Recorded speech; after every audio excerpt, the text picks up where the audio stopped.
Salut tout le monde, nouvelle série de vidéos consacrée aux animaux dans l'Égypte ancienne. La faune occupait une place extrêmement importante dans la vie des anciens Égyptiens, donc il me paraissait évident de devoir y consacrer une série de vidéos. J'espère que ça vous plaira, n'hésitez pas à me dire ce que vous en avez pensé en commentaire. On commence tout de suite. Alors juste avant, je précise, là je tourne dans ma chambre à Luxor puisque je suis en mission en Égypte à ce moment-là. Donc je profite en fait de la chambre pour tourner cette vidéo, donc c'est pour ça que le décor évidemment vous le connaissez pas. L'éclairage est moyen parce que je fais un peu avec les moyens du bord, il fait 45 degrés ici donc je vais pas tourner à la lumière naturelle avec les fenêtres grandes ouvertes. Donc bon, j'ai bricolé quelque chose, j'espère que ça vous conviendra.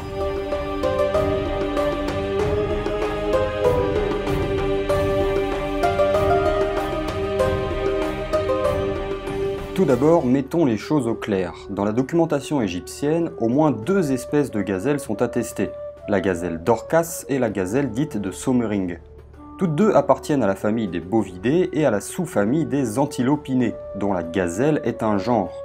Oui, je sais, c'est un peu compliqué dit comme ça, mais c'est important. Je m'explique. Dans la littérature égyptologique, on trouve souvent le nom d'antilope, pour parler des gazelles, des ibex, des oryx et d'autres espèces, j'en passe et des meilleures. Mais c'est un nom qui n'est pas très précis et qui ne permet pas toujours de savoir de quel animal on parle précisément. Antilope, c'est une famille qui regroupe plein d'espèces différentes. Donc c'est pour ça que ça me paraissait important de revenir un petit peu là-dessus. Par conséquent, attention lorsque vous lisez antilope dans des livres sur les animaux égyptiens, parce que ça recouvre un panel d'espèces assez large. Ici, on parle bien de gazelles, c'est-à-dire d'animaux appartenant au genre Gazella. Ceci étant dit, entrons dans le vif du sujet. On reconnaît facilement la gazelle dans l'art égyptien comme on la reconnaît assez facilement dans la nature. Une allure élancée, des cornes en forme de S vues de profil, légèrement liriformes vues de face, un pelage brun à brun clair ou encore des yeux entourés de noir. La gazelle vit principalement dans les marges désertiques du territoire égyptien, hors de la vallée du Nil, et elle en est même l'un des représentants majeurs avec d'autres animaux comme l'ibex ou l'oryx. En égyptien, le nom commun de la gazelle était Gehes, nom auquel on pouvait adjoindre un T final, la désinence du féminin, afin de désigner précisément la femelle. Un autre nom est également attesté, Gessa, désignant la gazelle de Sommering, espèce dont les cornes sont beaucoup plus écartées et très reconnaissables. La gazelle apparaît dans l'art et l'artisanat égyptien dès l'époque prédynastique, période qui précède l'époque dite pharaonique, avec les dynasties et tout. Je rappelle que j'ai sorti toute une série de vidéos sur la chronologie égyptienne et qu'elle est d'ailleurs toujours en cours au cas où vous voudriez vous familiariser avec tout ça.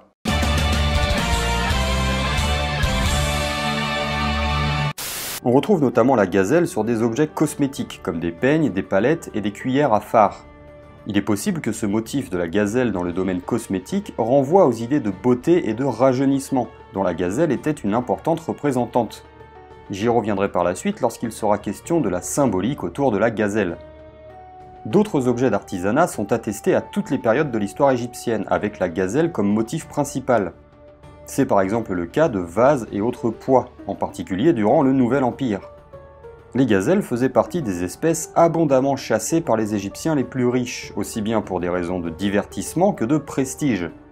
En effet, la possession de ce qu'on appelle le bétail désertique, qui inclut de nombreuses espèces et sous-espèces d'antilopes, était un signe de richesse, témoignant de la capacité de leurs propriétaires à capturer de tels animaux et à les conserver en captivité pour son plaisir et l'ornementation de ses jardins.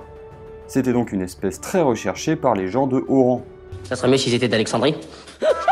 On connaît aussi quelques cas de gazelles domestiques vivant au cœur du foyer, au même titre que les chats, les chiens ou encore les singes. Dans l'iconographie, la gazelle est figurée dans différents contextes, mais avec certains motifs récurrents. Ainsi, en dehors de la chasse, la gazelle est souvent représentée en train de se reproduire, de mettre bas et d'allaiter son petit, illustrant le lien entre elle et l'amour maternel. C'est donc la vie quotidienne de la gazelle qui est mise en avant par les artistes égyptiens. De plus, cet aspect féminin et maternel est essentiel pour bien comprendre la pensée des anciens Égyptiens vis-à-vis de la gazelle. On la retrouve ainsi sur les couronnes féminines où elle remplace parfois l'Oréus, le fameux cobra dressé. Elle est également l'une des formes que prend la déesse Isis, notamment à Coptos, mais aussi Hathor ou encore Anoukis, une divinité moins connue mais très intéressante. Cette déesse est liée à la crue du Nil, qu'elle contient pour éviter que celle-ci ne déborde et ne détruise les cultures. Elle forme une triade avec le dieu bélier Khnum, considéré comme un créateur, et la déesse Satis, qui serait à l'origine de l'inondation annuelle. Anubis, que l'on observe souvent sous la forme d'une gazelle, est donc une divinité intimement liée à la fertilité, notamment à travers la sexualité, symbolique que la gazelle porte en elle dans l'esprit des Égyptiens. Et là, on entre dans le gros morceau lié à la gazelle en Égypte ancienne, son lien avec la régénération. Dès l'époque prédynastique, au 4e millénaire avant notre ère, des gazelles étaient enterrées dans des nécropoles dédiées aux animaux. Certaines tombes humaines accueillaient également des corps de gazelles pour accompagner le défunt, ou parfois simplement des cornes déposées comme mobilier funéraire. On connaît même des cas de peau de gazelle utilisés comme réceptacle du cadavre, comme pour le préparer à renaître dans l'au-delà. Petit disclaimer toutefois, la plupart des choses qui ont trait aux périodes très anciennes restent très hypothétiques. Il est très difficile de savoir à quoi correspondaient toutes ces pratiques, si elles étaient liées à des rituels particuliers, et ainsi de suite. Gardez donc à l'esprit que je vous présente les hypothèses et les arguments qui vont avec, mais que je ne détiens pas de vérité absolue, bien évidemment. Si vous avez d'autres opinions, d'autres hypothèses ou simplement des questions, n'hésitez pas à les mettre dans les commentaires et j'y répondrai avec grand plaisir.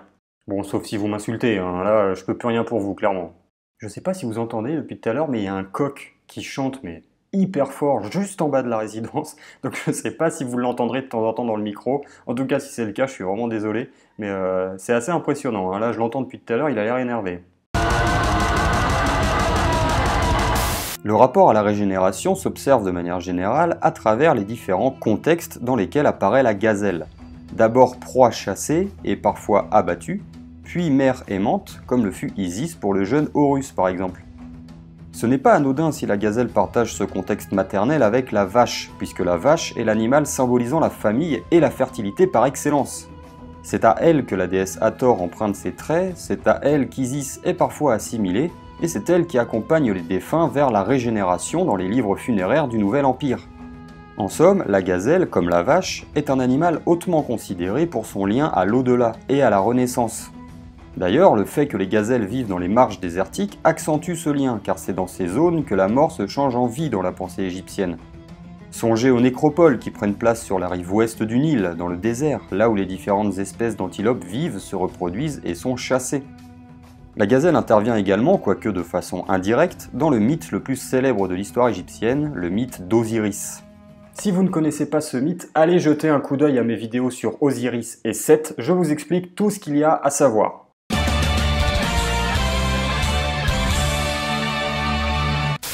Osiris donc, après avoir été jeté dans le Nil par Seth, se noie et dérive lentement avant de s'échouer sur le rivage du fleuve. Différentes localités sont alors désignées selon les versions, mais l'une d'entre elles concerne directement notre sujet, Gehesti. Ce nom, qui apparaît dans les textes des pyramides au milieu du 3e millénaire avant notre ère, signifie littéralement « les deux gazelles », et plus précisément les deux gazelles femelles, puisqu'il s'agit ici d'un nom féminin. Cette localité a été identifiée par la suite à la ville de Qommir, non loin d'Esna, dont l'emblème représentait une gazelle et dont la nécropole principale a livré des momies de gazelles. Mais quoi qu'il en soit, bonne identification ou non, l'important est qu'Osiris, dans son parcours vers la régénération, se retrouve échoué dans une ville explicitement liée aux gazelles. De plus, la ville de Gehesti, dans le papyrus Jumilak, daté de la toute fin de l'époque ptolémaïque, au 1er siècle avant notre ère, est associée à Hathor, renforçant le lien que j'ai mentionné juste avant entre la déesse, la vache et les gazelles. La gazelle apparaît également dans un autre mythe essentiel de l'histoire égyptienne, le combat entre Horus et Seth. Cette lutte, destinée à désigner qui montera sur le trône d'Égypte alors que celui-ci se retrouve vacant, voit Seth arracher l'œil d'Horus, œil qui deviendra une fois guéri le fameux œil Udjat, amulette destinée à protéger contre les démons et autres dangers potentiels. Et en l'occurrence, pour le guérir, c'est du lait de gazelle qui fut utilisé, illustrant parfaitement les pouvoirs conférés aux gazelles et leur lien, encore une fois, à la régénération. J'ai bien conscience que je répète ça à tour de bras, mais c'est vraiment le truc lié à la gazelle dans la pensée des anciens Égyptiens, donc c'est normal que ça revienne assez souvent. Il y a un autre texte qui lie la gazelle et le domaine funéraire, et je le trouve particulièrement intéressant. Il s'agit d'une inscription du Wadi Hammamat, l'une des plus grandes carrières de l'histoire égyptienne, et cette inscription fait justement intervenir une gazelle. La gazelle enceinte arriva, marchant, son visage tourné vers ceux qui étaient devant elle. Ses deux yeux regardaient droit devant, et elle ne se retourna pas avant d'être parvenue à cette noble montagne et à ce bloc de pierre-ci. Le bloc de pierre dont il est question est un socle rocheux à partir duquel sera réalisé le sarcophage royal, et le fait que ce soit une gazelle enceinte qui, instinctivement, se dirige vers ce bloc est hautement symbolique. Avec tout ce que j'ai expliqué jusqu'à maintenant, j'imagine que vous comprenez pourquoi. Le fait que la gazelle soit explicitement désignée comme étant pleine, Bekat en égyptien, associé à toute la symbolique déjà mentionnée vis-à-vis de cet animal, renforce l'aspect magique autour de la gazelle et de la pierre choisie pour accueillir le corps du roi pour l'éternité. J'aimerais mentionner un dernier texte dans lequel la gazelle est en lien direct avec la régénération. Il s'agit de la formule 504 des textes des pyramides, et plus précisément du passage suivant. Il s'est purifié dans les lacs de la Douate, il se défera de ses liens dans les lacs des chacals. Quoi? On dit des chacos? Là où cet extrait nous concerne, c'est dans la graphie de l'expression Choudouaout, lac de la Douate. La Douate est une appellation donnée à la région céleste dans laquelle les anciens Égyptiens espéraient renaître à la fin de leur parcours dans l'au-delà, une fois les rites accomplis, le culte funéraire entretenu, etc. Et dans cette formule des textes des pyramides, le mot Douate est accompagné d'hiéroglyphes figurant une femme, ou un bras de femme, en train de tenir des claquoires à tête de gazelle. Ces claquoires, attestés archéologiquement, étaient utilisés comme instruments dans les processions et les fêtes en l'honneur de déesses comme Hathor et Isis par exemple. Ils étaient accompagnés de sistres et de ménates, autres instruments manipulés par les prêtresses durant les festivités. Ces objets ont donc un lien très fort à la régénération, et le fait qu'on les retrouve dans une formule destinée à permettre au roi de renaître parmi ses frères et ses sœurs les dieux, à l'image d'Osiris lui-même, n'est pas anodin. Et cela représente un nouvel élément reliant la gazelle aux croyances funéraires. Mais la gazelle n'a pas été réduite aux seules femelles et à leur rapport à la vie après la mort. Ainsi, à la basse époque, qui s'étend du 8e au 4e siècle avant notre ère, la gazelle fut associée au dieu Seth, en compagnie d'autres animaux désertiques comme l'oryx par exemple. De ce fait, puisque le dieu Seth était à cette époque vivement détesté et persécuté, la gazelle reçut une part de ce même traitement. On connaît ainsi des cas de sacrifices de gazelles ou encore d'hiéroglyphes mutilés à l'aide de couteaux notamment. L'oryx reste l'animal sétien par excellence, celui que l'on sacrifie en premier lieu, mais la gazelle a pu par moments le remplacer et connaître le même sort funeste. Enfin, la gazelle a parfois été valorisée à travers le mâle. Je parle bien de l'opposé de la femelle, hein, pas du mâle comme oh là là, c'est mal de faire ça. Hein. Enfin, vous avez compris quoi. On connaît ainsi une divinité masculine dont la gazelle est un des représentants, Reshep. Ce dieu, d'origine cananéenne, c'est-à-dire des régions orientales de la Syrie-Palestine, fut intégré au panthéon égyptien au Nouvel Empire et associé à d'autres divinités comme Min, le dieu hityphalique. Reshep était un dieu guerrier valorisé pour sa puissance et sa vigueur, et sa couronne porte une gazelle en lieu et place de l'Oreus, le cobra cracheur de feu. Bon, résumons un peu tout ça. Dès l'époque prédynastique, la gazelle apparaît dans l'art égyptien, principalement dans les scènes de chasse se déroulant dans le désert, son habitat naturel. Déjà à cette période, la gazelle apparaît également en tant que dépôt funéraire dans les nécropoles, quand ce n'est pas la gazelle elle-même qui bénéficie d'une sépulture. La relation de l'homme à l'animal se trouve donc d'ores et déjà ritualisée avec une forte symbolique associée à la gazelle.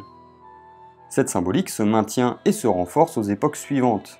La gazelle est toujours associée au désert, dans ses activités quotidiennes et naturelles comme la misbah et l'allaitement, mais on la retrouve de plus en plus dans les processions de serviteurs apportant diverses offrandes aux propriétaires de la tombe. En effet, de jeunes gazelles sont parfois portées par les serviteurs et destinées à être intégrées à tous les biens offerts aux défunts. On retrouve ici l'idée de rajeunissement et de prestige évoquée au début de la vidéo.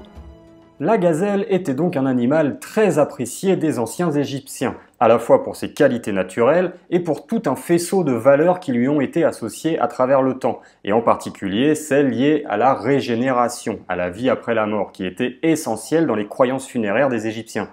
Merci d'avoir regardé cette vidéo, j'espère qu'elle vous a plu et que cette nouvelle série vous intéresse. Si c'est le cas, laissez un petit pouce bleu, partagez la vidéo, parlez-en autour de vous. Et moi sur ce, je vous laisse et je vous dis à la prochaine pour de nouvelles vidéos. Ciao!